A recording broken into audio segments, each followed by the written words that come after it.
Hello and welcome to our What is there to know about George Orwell history segment. Please note that this is by no means an extensive representation of all of his works, as he has written over 556 articles, 3 books, 6 novels, 17 poems, accumulating to a total of over 647 total completed works in his writing career.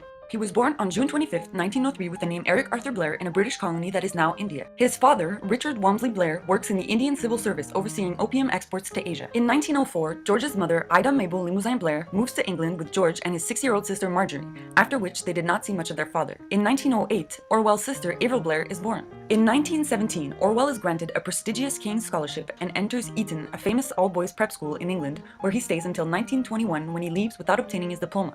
He rather opts for public school. In 1922, Orwell joins the Indian Imperial Police, charged with maintaining law and order in British colonies. He was posted to Burma.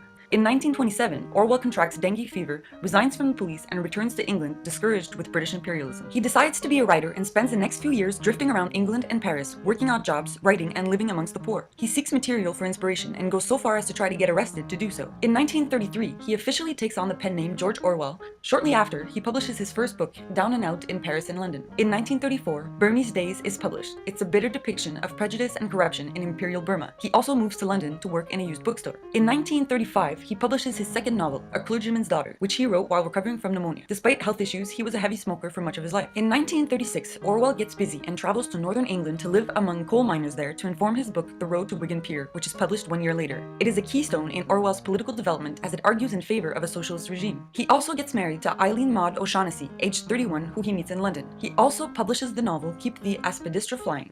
In 1937, Orwell participates in the Spanish Civil War against fascism and leaves Spain 6 months later after being shot in the throat by a sniper. In 1938, he publishes Homage to Catalonia, a non-fiction book about his experiences in Spain, and is sadly diagnosed with tuberculosis. In 1939, after being turned down for military service due to poor health, he spends the next year writing abundantly, including the novel Coming Up for Air and a multitude of essays and reviews.